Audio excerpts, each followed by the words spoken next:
Imagine a bright Roman afternoon. The air is electric. Trumpets blare, vendors shout, and the roar of 50,000 spectators fills the Colosseum.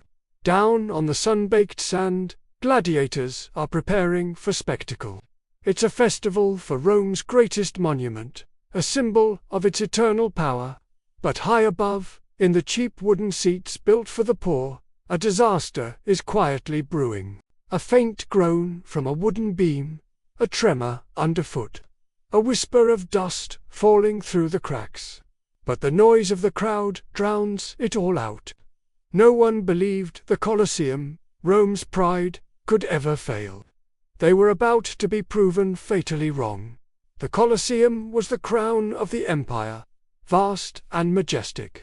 But it held a dangerous secret. While the lower levels were solid stone, the highest tier, added to cram in more people, was built from wood. It was cheap, fast to build, and perilously fragile. Years of weather, overcrowding, and rushed repairs had weakened it.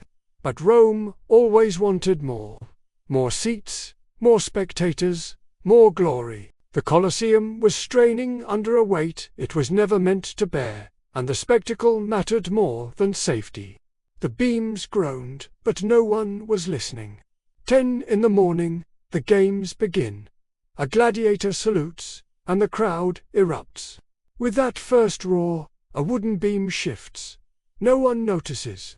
Half an hour later, wild beasts flood the arena. As the crowd screams, a vendor high above grabs a wobbly railing. A child gasps as dust falls into her hair.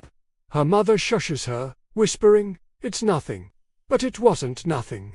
At 11, guards inspecting the upper-tier see splinters and hear the groaning wood. They feel the vibrations, but they report nothing.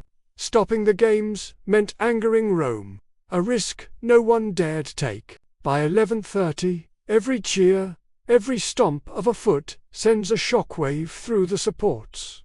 The wood moans, nails pull loose, a tiny crack races across a pillar, and a fragment of wood breaks away, falling into the darkness below.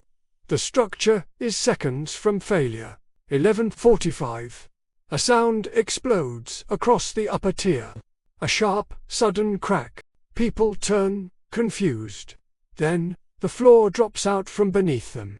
An entire section of the stands collapses inward, swallowing benches, spectators, and timber in one violent instant. Screams tear through the air as bodies plummet. Wood splinters like bone, and a choking cloud of dust erupts. The collapse spreads like a disease.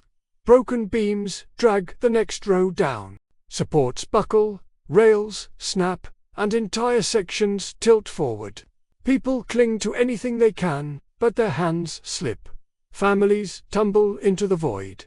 Panic erupts. The crowd surges for the exits, but the narrow aisles jam instantly. People are shoved, they fall, and they disappear beneath the stampede. Down on the arena floor, gladiators watch in horror as debris rains from the sky. A half-ton beam crashes into the sand beside them. Then, the final, catastrophic failure.